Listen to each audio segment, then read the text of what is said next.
यह कहानी त्रेता युग की है। उस समय श्रवण कुमार नाम का एक बालक था। उसके माता पिता अंधे थे और उन्होंने श्रवण कुमार को कई मुसीबतों का सामना करते हुए पाला था। श्रवण कुमार बचपन से ही अपने माता पिता का बहुत आदर करता था। जैसे जैसे श्रवण कुमार बड़ा होता गया, उसने घर की जिम्मेदारी अपने कंधों पर ले ली। वह रोजाना सुबह उठकर सबसे पहले अपने माता पिता को स्नान कराने के लिए तालाब से पानी भरकर लाता था। इसके बाद वह तुरंत जंगल की ओर लकड़ियां बीनने जाता। फिर लकड़ियां लाने के बाद श्रवण चूल्हा जलाकर माता पिता के लिए खाना बनाता था। श्रवण को इतनी मेहनत करते देख उसकी माँ हमेशा उसे टोकती थी। वह कहती थी, श्रवण बेटा, तुम इतना सारा काम अकेले क्यों करते हो? खाना तुम मुझे बनाने दिया करो, मैं आसानी से बना लूंगी। इसके बदले तुम थोड़ा आराम कर लिया करो। माँ की इन बातों को सुनकर श्रवण कुमार कहता, नहीं माँ, मैं ये सारे काम आप लोगों के लिए ही तो करता हूँ। भला अपने माँ बाप के लिए किए गए कामों में कैसी थकान, उल्टा मुझे तो खुशी मिलती है। श्रवण कुमार की इन बातों को सुनकर उसकी माँ भावुक हो गई।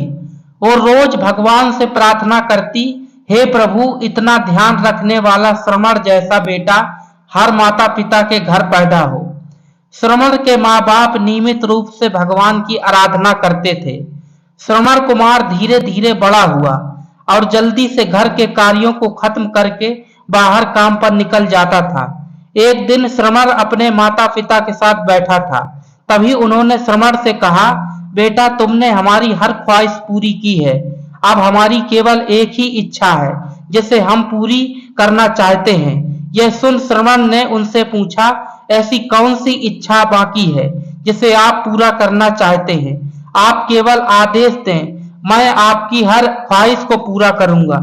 इस पर श्रवण के पिता ने कहा, बेटा, अब हम बूढ़े हो चुके हैं और हम चाहते हैं कि मरने से पहले तीर्थ यात्रा के लिए जाएं। भगवान के शरण में जाकर हमें सुकून की प्राप्ति होगी। अपने माँ बाप की बात सुनकर श्रवण कुमार सोचने लग गया कि वह उनकी इस इच्छा को कैसे पूरी करेगा। उस समय बस और ट्रेन की सुविधा नहीं थी, साथ ही उसके माता पिता देख भी नहीं सकते थे। ऐसे में उन्हें तीर्थ यात्रा कराना भला कैसे संभव हो पाता। तभी श्रवण कुमार को एक तरकीब सूझी। वह तुरंत बाहर गया और वहां से 2 बड़ी टोकरी लेकर आया। उसने उन दोनों टोकरियों को एक मजबूत डंडे में मोटी रस्सी के सहारे लटकाकर एक बड़ा सा तराजू बना लिया। फिर श्रवण कुमार ने उस तराजू में अपने माँ बाप को बारी बारी से गोद में उठाकर बैठा दिया। उसके बाद तराजू को अपने कंधों पर लेकर उन्हें तीर्थ यात्रा पर लेकर निकल पड़ा। वह लगातार कुछ दिनों तक अपने माता पिता को एक के बाद एक सभी पवित्र स्थलों पर घुमाने लगा। इस दौरान श्रवण कुमार ने अपने माता पिता को प्रयाग से लेकर काशी तक के दर्शन कराए।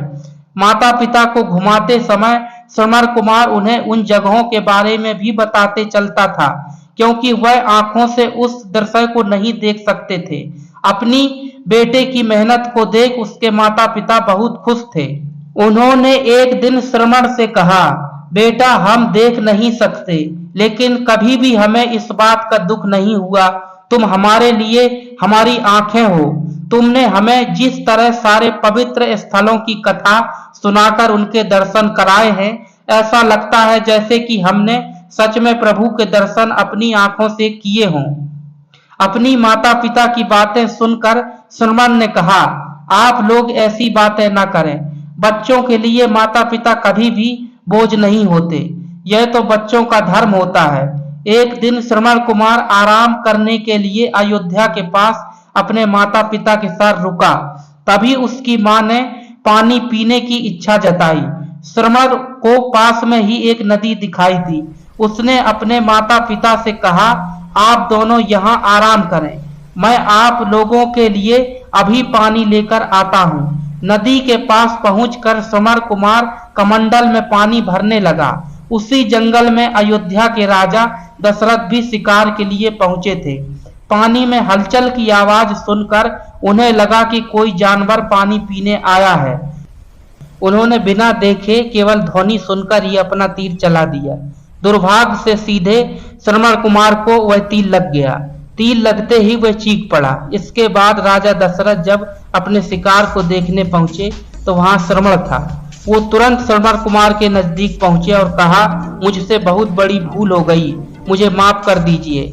मुझे बिल्कुल नहीं पता था कि यहाँ कोई माना होगा। मैं इस गलती का पश्चाताप करने के लिए क्या करूं कि तुम मुझे माफ कर दो। तभी कराहते हुए श्रवण कुमार ने कहा, यहाँ से थोड़ी ही दूर जंगल में मेरे माता पिता बैठे हैं, उन्हें काफी प्यास लगी है। आप उन तक यह पानी पहुंचा दीजिए और मेरे बारे में उन्हें कुछ भी ना बताएं। इतना कहते कहते श्रवण कुमार की सांसें रुक गईं। श्रवण कुमार की मौत से राजा दशरथ सन्न रह गए। किसी तरह वो श्रवण कुमार के बताए अनुसार जल लेकर उसके माता पिता के पास पहुंचे। श्रवण के माता पिता अपने बेटे की आहट को बखूबी पहचानते थे। जब राजा दशरथ उनके करीब पहुंचे तो उन्होंने आश्चर्य से पूछा, तुम कौन हो और हमारे श्रवण को क्या हुआ, वह क्यों नहीं आया? राजा दशरथ उनके सवालों का जवाब नहीं दे पाए। उन्होंने चुपचाप पानी उनकी तरफ बढ़ा दिया। तभी श्रवण की मां ने चिंतित स्वर में जोर से कहा, तुम कौन हो और मेरा बेटा कहाँ है, ये बताते क्यों नहीं हो? श्रवण की मां की चिंता देखकर राजा दशरथ ने कहा, मां मुझे माफ कर दीजिए। शिकार करने के लिए मैंने जो तीर चलाया था वो सीधे आपके बेटे श्रवण को जा लगा। उसने मुझे आप लोगों के बारे में बताया, इसलिए मैं यहाँ पानी लेकर चला आया। इतना कहकर राजा दशरथ चुप हो गए। राजा दशरथ की बात सुनकर श्रवण की मां जोर जोर से रोने लगी। उन दोनों ने अपने बेटे की मौत के गम में राजा दशरथ के लाए हुए पानी को हाथ तक नहीं लगाया।